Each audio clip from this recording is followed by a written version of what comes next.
Bienvenidos a la Universidad Valle Dorado y al Colegio Nacional de Profesores Certificados. Continuamos con su formación académica en la licenciatura en Derecho. Estimados amigos, en este video analizaremos la cuarta unidad de la asignatura Los contratos civiles. Ahora vamos a hablar de los contratos denominados traslativos de uso y disfrute. En este tipo de contratos no se transmiten los derechos inherentes a las cosas, es decir, lo que únicamente se te permite es el uso momentáneo de la misma para su disfrute mediante el pago de una renta, de una retribución, como en el caso del arrendamiento, o sin pago, como en el caso de el contrato de comodato. Entonces, a continuación, vamos a hacer referencias a dos tipos de contrato en esta clasificación de los contratos traslativos de uso y disfrute. Iniciamos entonces con el contrato de arrendamiento. Como hemos hecho mención, vamos a mencionar el contrato de arrendamiento y el contrato de comodato, cuya principal diferencia vamos a ubicar que el contrato de comodato se concede el uso gratuito de una cosa no fungible. Uso gratuito. Mientras en el contrato de arrendamiento hay una contraprestación por ese uso y disfrute de una cosa ajena, la cual vamos a llamar renta. Muy bien. Entonces vamos a empezar con el primer contrato. Contrato de arrendamiento. Definimos que el contrato de arrendamiento es aquel, mediante el cual una parte llamada arrendador se obliga a transferir de modo temporal el uso y goce de una cosa y otra persona que vamos a llamar arrendatario se obliga a pagar por ese uso y goce un precio cierto y determinado que las partes van a fijar. Entonces vamos a reiterar y que quede muy claro cómo opera este contrato de arrendamiento. Estimados amigos, tenemos una parte que llamamos arrendador. Este arrendador va a transferir el uso y goce temporal de una cosa a otra persona llamada arrendatario. Y esta, por ese uso y goce temporal, va a pagar una determinada cantidad de dinero que va a recibir el nombre de renta. Muy bien. Ok. Algunos elementos, cuando hablamos de la clasificación del contrato de arrendamiento, destacamos lo siguiente. Atentos, por favor. Decimos que en este contrato es un contrato principal porque no se encuentra subordinado a un contrato, a otro contrato. Subsiste por sí mismo. Es un contrato bilateral porque hay un acuerdo de voluntades entre el arrendador y el arrendatario. El arrendador transfiere el uso y goce temporal de una cosa y el arrendatario paga por ese uso y goce temporal una determinada cantidad de dinero que las partes están fijando. Bajo esta clasificación, entonces destacamos que el contrato también es oneroso porque tiene beneficios y gravámenes recíprocos para las partes. Por otra parte, es conmutativo porque aquí vamos a verificar que las prestaciones se conocen desde el momento que están celebrando este contrato. Es consensual en oposición al real porque basta el consentimiento de las partes para que se perfeccione este contrato. Es formal en el supuesto que debe hacerse por escrito y en algunos casos cuando versa sobre bienes inmuebles es importante también pues darle el tracto correspondiente inscribiéndolo en el registro público de la propiedad y es de tracto sucesivo porque sus efectos se prolongan en el transcurso del tiempo. Por ejemplo, el arrendador renta al arrendatario el inmueble por un plazo de un año, los efectos de este contrato se van a prolongar durante todo ese transcurso de tiempo. Por otra parte, también señalamos que este contrato es nominado porque se encuentra perfectamente regulado por la legislación civil. Muy bien. Algunos aspectos importantes en relación a las obligaciones del arrendador, destacamos que el arrendador se obliga a transmitir el uso y goce temporal de una cosa. Muy bien, como vimos en el ejemplo anterior, el arrendador se compromete y transmite el uso y goce temporal de la cosa y el arrendatario paga una determinada cantidad por esa transmisión. Muy bien, el arrendador, por otra parte, también vamos a verificar que entrega la cosa arrendada. Bien, la va a entregar al arrendatario. Otro elemento muy importante es que los gastos para conservar el bien van a correr por cuenta del arrendador. El arrendador bajo ningún supuesto puede estorbar ni embarazar de manera alguna el uso ni mudar la forma de la cosa arrendada. Mientras subsiste este contrato, debe de permitir que el arrendatario disponga del mismo. Asimismo, el arrendador va a garantizar el uso y goce pacífico de la cosa y además debe de garantizar la posesión útil en favor del arrendatario. Otra de las obligaciones que tenemos en relación al arrendador, vamos a verificar las siguientes. El arrendador responde de evicción y vicios ocultos que tenga el bien dado en arrendamiento. Asimismo, el arrendador debe de pagar las mejoras hechas por el arrendatario, siempre que esas mejoras, pues de alguna manera sean necesarias para la conservación del bien. Si hay un saldo a favor del arrendatario, el arrendador está obligado a devolver ese saldo, devolver ese anticipo. También destacamos que el arrendador debe preferir el arrendamiento en igual condiciones en caso de venta de la cosa arrendada. Muy bien, este es un elemento muy importante porque vamos a verificar que el arrendatario tiene el derecho del tanto. Entonces, en caso de que el arrendador quiera transmitir el inmueble a un tercero, debe darle preferencia al arrendatario. Y además hay obligaciones fiscales, el pago de impuestos correspondientes como consecuencia pues del honorario de la renta que recibe este arrendador. Ahora, entrando al tema de las obligaciones del arrendatario, destacamos las siguientes. Por ejemplo, el arrendatario debe pagar la renta en la forma y el tiempo que hubiesen convenido dentro del contrato. Asimismo, el arrendatario debe de conservar la cosa en el estado que la reciba y si la daña, pues es importante que haga las reparaciones conducentes. El arrendatario debe de servirse de la cosa solo para el uso convenido conforme a la naturaleza y destino del bien. Esto es muy importante porque en caso de que no le dé este uso, pues bueno, el contrato se puede rescindir. Además, de conformidad con la ley de extinción de dominio, es muy importante que el arrendador tome sus precauciones y esté en constante vigilancia del bien dado el arrendamiento, pues, para que no pueda tener una consecuencia en relación a esta ley de extinción de dominio derivado de algún hecho que la ley califica como delito. El arrendatario va a responder de incendio de la cosa materia de el arrendamiento. Asimismo, debe de devolver el saldo que hubiese a favor del arrendador al terminar este contrato de arrendamiento y, por supuesto, restituir la cosa arrendada al momento de terminar el contrato de arrendamiento. Entonces, destacamos estos puntos. El arrendatario debe de pagar la renta en la forma y el tiempo que hubiesen convenido. El arrendatario debe conservar la cosa en el estado en que la va a recibir, en que la reciba.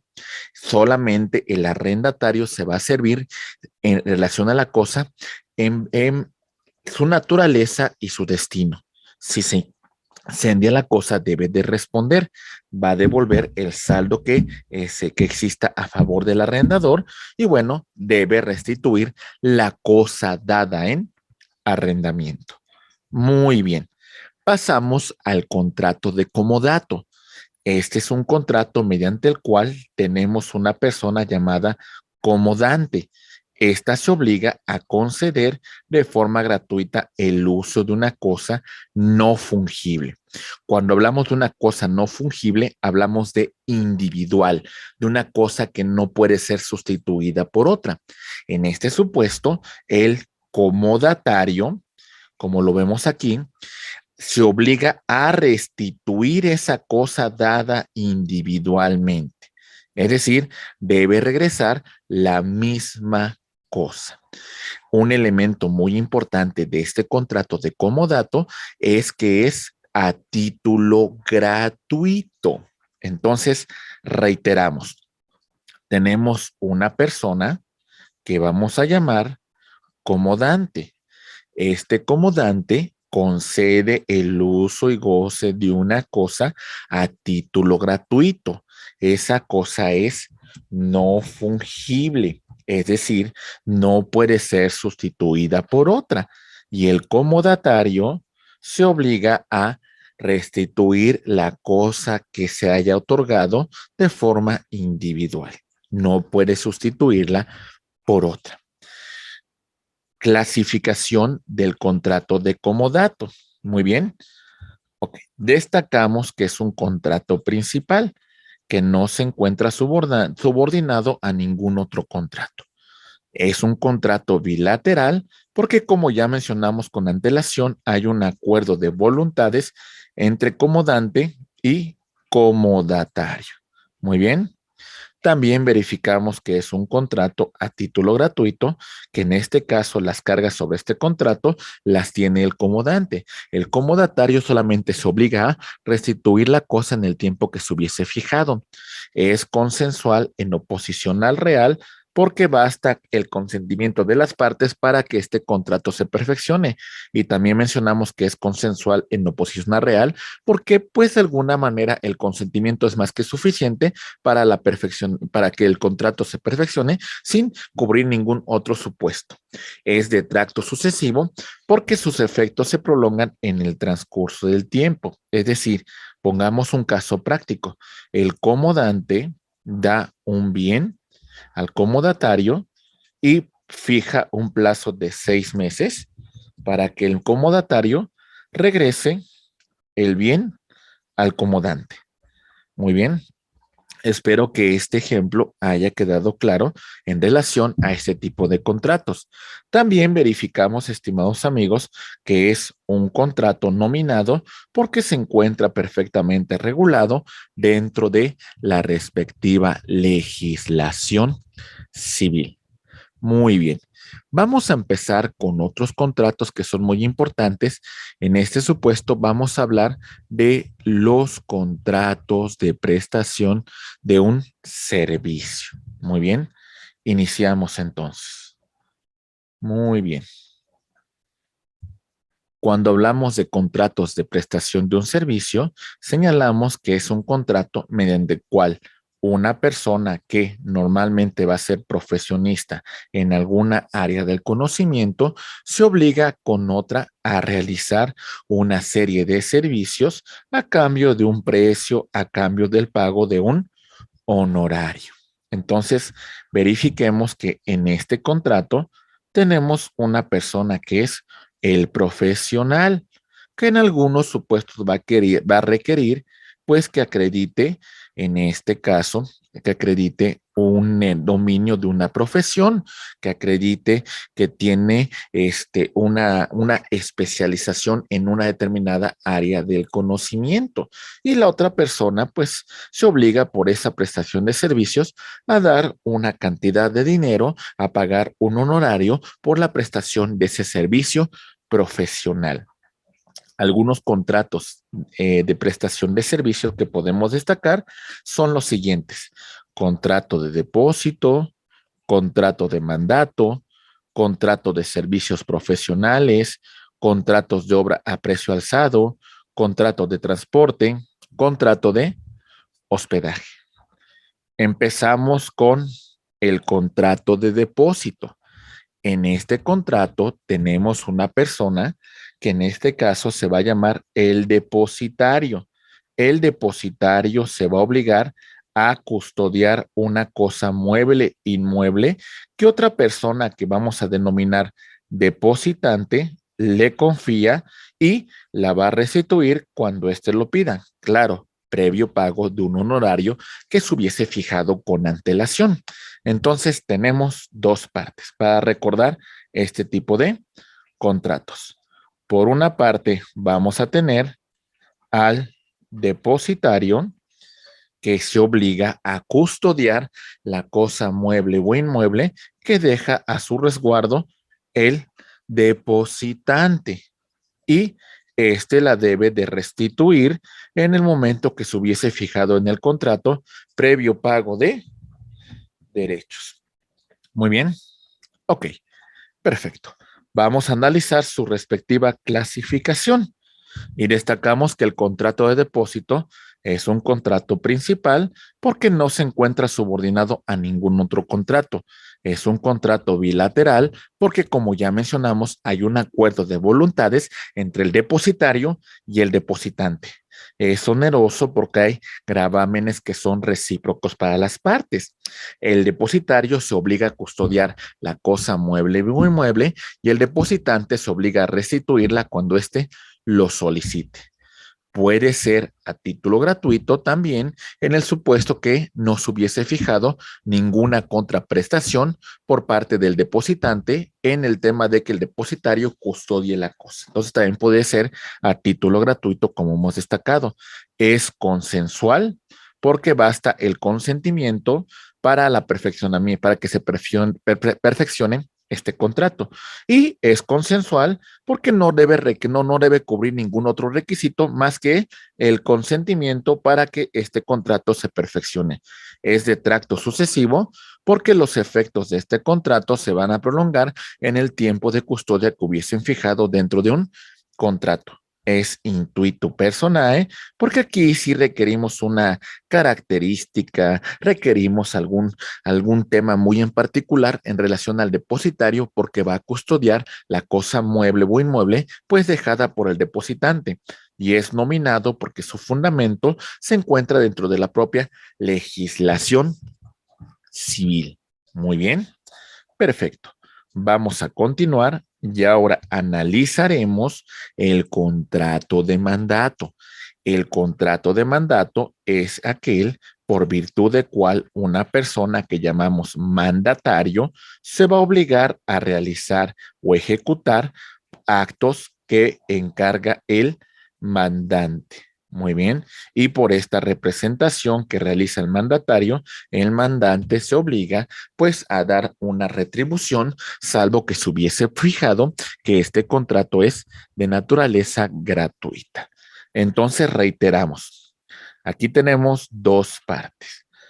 Por una parte tenemos el mandante, que le va a encargar al mandatario la realización de determinados actos jurídicos y esta persona llamada mandatario va a actuar en nombre y representación de su mandante.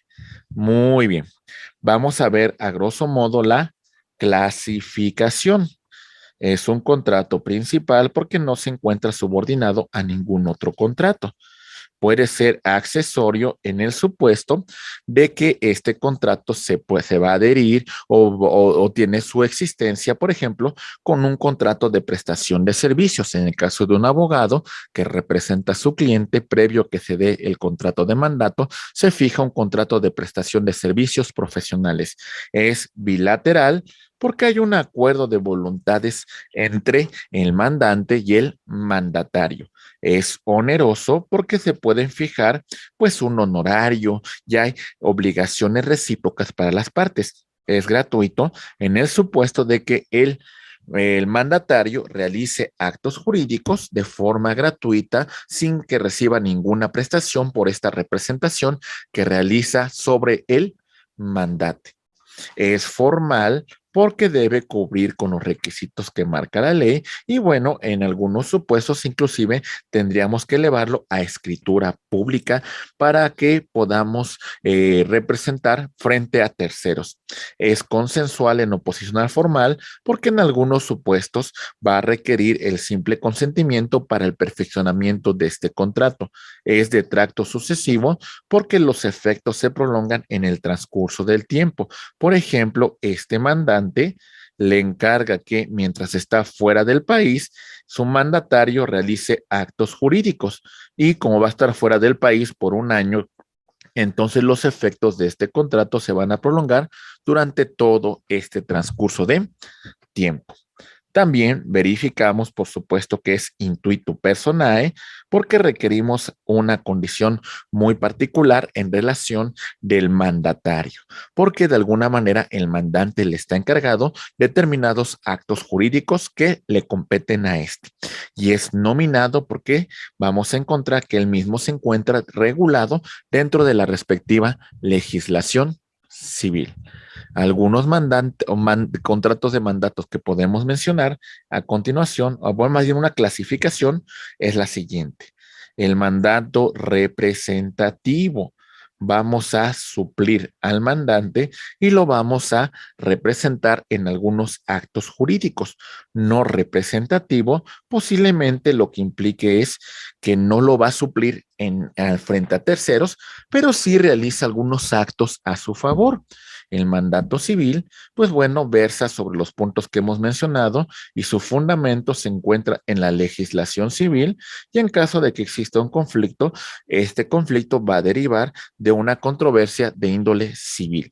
El mandato mercantil principalmente versa sobre la representación que se realiza sobre personas físicas que realizan actividades de comercio, es decir, el comerciante, o también sobre sociedades mercantiles. El mandato oneroso es aquel mandato en la cual tenemos que la representación que realiza el mandatario, pues debe ser retribuida por su respectivo mandante, ¿sale? Debe haber un pago por esta prestación. Hablamos del mandato gratuito cuando no existe una contraprestación y el mandatario lo hace de forma gratuita en representación de este mandante. Por ejemplo, hay ciertas obligaciones que tienen terceros, como en el caso de nuestros padres en ejercicio de la patria potestad cuando somos pequeños, o también el tutor que realiza actos en favor de su pupilo. Tenemos el mandato general, en la cual se va a establecer de forma amplia para pleitos y cobranzas, es decir, el tema de representación de un mandante en un juicio y de alguna manera iniciar una litis en su nombre y representación, la administración de bienes de nuestro mandante y bueno, los actos de dominio, que es un poder amplio y que conlleva inclusive a afectar el patrimonio de nuestro mandante. Un mandato especial implicaría pues alguna actividad, alguna cuestión muy en particular que le encomienda el mandante al mandatario. Cumplida con esta, pues se cumple con los efectos de este contrato.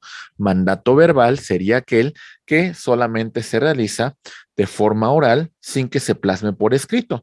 Y el mandato escrito, pues bueno, lo van a fijar en un escrito y en algunos supuestos vamos a hacerlo ante un notario público y para que surta efectos frente a terceros, vamos a inscribirlo inclusive en el registro público de personas morales o en el registro público de comercio. Muy bien. Estimados amigos, pues bueno, esto es algunas características muy en particular en relación del contrato de mandato. Seguimos con el análisis de estos contratos y ahora vamos a empezar con el contrato de servicios profesionales. Este contrato vamos a verificar que tenemos nosotros aquí una persona llamada profesionista, profesor, científico, que realiza un trabajo que requiere una preparación técnica, artísticas y en algunas ocasiones un título profesional. Y la otra persona tenemos como cliente, quien va a otorgar una remuneración que recibe el nombre de honorario. La característica de este contrato, vamos a verificar que son las siguientes. Tenemos, por ejemplo, es un contrato principal, el cual no se encuentra subordinado a ningún otro contrato para su existencia. Es bilateral porque hay un acuerdo de voluntades entre, en este caso, el profesional, profesor científico, con el respectivo cliente. Es oneroso porque hay obligaciones y derechos que son recíprocos. Es consensual porque basta el consentimiento para que este contrato se perfeccione. Es instantáneo cuando los efectos del contrato se llevan a cabo en un solo acto y es de tracto sucesivo cuando sus efectos se prolongan en el transcurso del tiempo. Por ejemplo, yo como abogado voy a representar a mi cliente todo lo que dure una controversia, una litis. En este supuesto, toda esa temporalidad va a ser el tracto sucesivo. Intuitu personae, porque requerimos en relación al profesionista, profesor científico, una preparación técnica, artística o como mencionamos con antelación, un título profesional y es nominado porque se encuentra debidamente regulado dentro de la legislación civil. Muy bien. Pasamos a otro tipo de contratos dentro de estos de prestación de servicios. Ahora vámonos con el contrato de obra a precio alzado. Este contrato vamos a tener una persona que vamos a llamar empresario. Este se obliga a ejecutar una obra en beneficio de otra. A esta persona le llamamos dueño o propietario. ¿Quién se obliga este dueño propietario a pagar una determinada cantidad de dinero por la construcción, por la elaboración de dicha obra? Como reiteramos en este contrato, tenemos entonces el empresario, la empresa constructora, que se va a obligar a ejecutar una obra en beneficio de esta que llamamos propietario, dueño, cliente. Y por esta obra que realiza la empresa, que realiza la constructora, pues se va a fijar un precio determinado por ella. Este contrato va a surtir sus efectos hasta en tanto se entrega bueno, no surtirá sus efectos, se culminará sus efectos, más bien dicho. Muy bien, perfecto. Vamos a continuar y vemos su clasificación. Es un contrato principal porque no se encuentra subordinado a ningún otro contrato. Es bilateral porque hay un acuerdo de voluntades entre el empresario que ejecuta la obra y el dueño propietario que paga una determinada cantidad por dicha obra. Es oneroso porque hay gravámenes, porque hay derechos que son recíprocos para las partes. Es formal porque debe de cumplir con algunos presupuestos que marca la ley, debe de hacerse por escrito, aunque también podemos encontrar el consensual con el cual solamente basta el consentimiento de las partes para que el mismo se perfeccione. Es de tracto sucesivo porque vamos a encontrar que los efectos de este contrato se van a prolongar en el transcurso del tiempo. Se le encarga la obra a esta empresa debe de realizar la obra que le encarga su cliente, que le encarga el dueño, que le encarga el propietario. Y cuando lleguemos a este punto de culminación, pues vamos a ponerle fin al contrato. Muy bien. Ok. Destacamos que también es un contrato intuitu personae porque nos interesa la calidad, nos interesa el profesionalismo, nos interesa la solvencia de la empresa, del empresario que realiza, que ejecuta la obra y es nominado porque su fundamento lo vamos a encontrar perfectamente delimitado dentro de la propia legislación civil. Vamos a verificar otros contratos para la culminación de esta clasificación, analizando el contrato de transporte, el cual nos dice lo siguiente. Atentos, por favor. El contrato de transporte es aquel contrato en el cual tenemos una persona llamada porteador o también podríamos llamarlo transportista, el cual se obliga a trasladar por tierra, por agua, por aire a personas, animales, mercadería o cualquier otros objetos. mediante el pago de una remuneración que va a realizar el cargador, el viajero, el, podemos llamarle también el paseante. Muy bien. Entonces, tenemos aquí las partes que intervienen. Recordemos, por favor, compañeros. Tenemos entonces el porteador, el transportista, que se obliga a trasladar personas, animales, mercadería. El traslado puede ser por tierra, por agua, por aire. Y esta persona, llamada cargador o viajero, por este traslado se obliga a pagar una determinada cantidad de dinero. Muy bien, perfecto. Su clasificación. Destacamos que este contrato es un contrato principal porque no depende de ningún otro contrato para su existencia. Es bilateral porque hay un acuerdo de voluntades entre el porteador o transportista con el cargador o viajero. Es oneroso porque hay derechos y obligaciones que son recíprocos para las partes. El porteador o transportista traslada por tierra, agua y o aire personas, animales o mercaderías y el cargador o viajero por ese traslado se obliga a pagar una cantidad de dinero. Es formal porque debe de cumplir con los requisitos que marca la ley, debe celebrarse por escrito y es de tracto sucesivo porque sus efectos se van a prolongar durante todo el tiempo que dure el traslado de esas mercancías. Muy bien.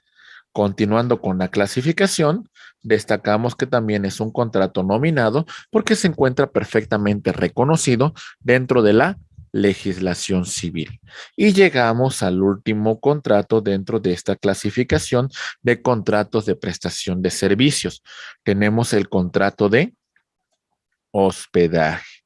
En este contrato tenemos una persona llamada hotelero, hostelero, hospedero, hospedante, albergador, posadero y se obliga con otra persona a la cual vamos a llamar huésped, viajero, hospedado, cliente y se obliga el hotelero a darle alojamiento, en algunos casos alimentos u otros servicios o prestaciones que se hubiesen fijado mediante una retribución o un precio determinado con antelación por las partes.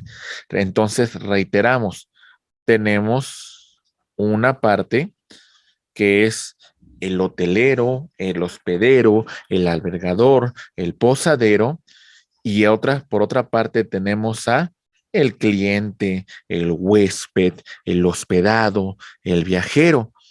Esta persona que vemos aquí se obliga, se compromete a darle alojamiento, alimentos u otras prestaciones que se hubiesen fijado y este cliente, este huésped, este, eh, este viajero u hospedado se obliga a pagar una determinada cantidad de dinero por dicha habitación, por dichos alimentos, por dichos servicios que se hubiesen establecido.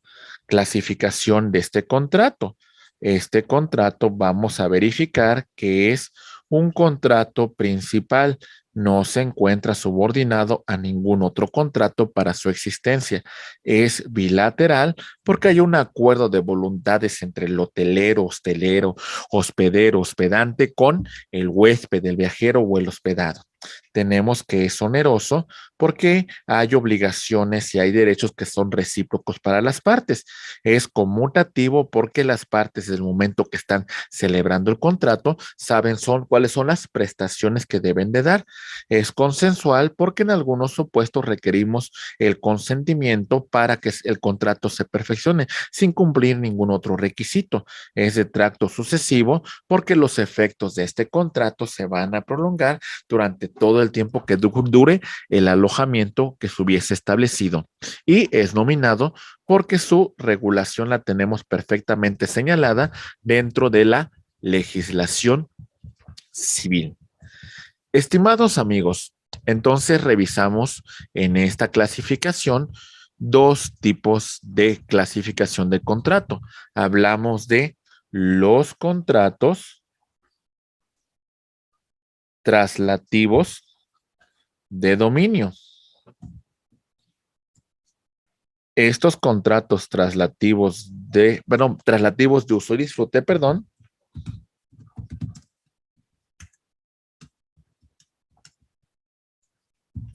son contrato de arrendamiento y el contrato de comodato. ¿Ok? Recuerden que en el arrendamiento se cede el uso y goce temporal de una cosa y el arrendador debe de pagar una renta. En el caso del comodato, el uso y goce de un bien no fungible, pero esa transmisión del uso y goce es gratuito. Muy bien. Tenemos otra clasificación que hemos analizado en esta clase. Hablamos de los contratos de prestación de servicios. Y aquí tenemos, por ejemplo, contratos como son el contrato de depósito, el contrato de mandato, el contrato de servicios profesionales, el contrato de obras a precio alzado, el contrato de transporte y el contrato de hospedaje. Recordando lo que revisamos con antelación, señalamos que en el depósito tenemos que el depositario custodia cosa mueble o inmueble y el depositante paga una cantidad de dinero por dicha custodia. En el contrato de mandato, destacamos que hay dos partes. El mandante que encarga determinados actos jurídicos al mandatario. En los contratos de prestación de servicios profesionales tenemos, recordemos, al profesionista, ¿vale? Al científico, al profesor, que tiene una preparación técnica o artística, y el cliente que paga una determinada cantidad de dinero que hubiesen fijado las partes. En el contrato de obra a precio alzado, recordemos que el dueño propietario encarga al empresario, a la empresa constructora, a la realización de una determinada obra, y este cliente, este dueño, este propietario, se obliga a pagar una determinada cantidad de dinero por dicha prestación de servicios. Tenemos otro contrato como es el contrato de transporte, en la cual tenemos que el portador o transportista traslada por tierra, agua o aire personas, animales o mercadería, y el cargador, viajero o cliente se obliga a pagar una cantidad por dicho traslado. Y concluimos con el contrato de hospedaje, con el vínculo que existe entre el hotelero, hostelero, hospedero, hospedante, albergador, con el huésped, viajero u hospedado, quien en este caso el hotelero hostelero se obliga a proporcionar alimentos, se obliga a proporcionar un alojamiento u otros servicios que hubiesen fijado, y el cliente, huésped o viajero se obliga a pagar una determinada cantidad de dinero por dicha prestación. Bien, estimados amigos, con eso vamos a cerrar el análisis de nuestra cuarta unidad de esta asignatura, los contratos civiles. A nombre de la Universidad Valle Dorado y el Colegio Nacional de Profesores Certificados, agradecemos su atención. Como siempre, estamos a sus apreciables órdenes. Muchas gracias.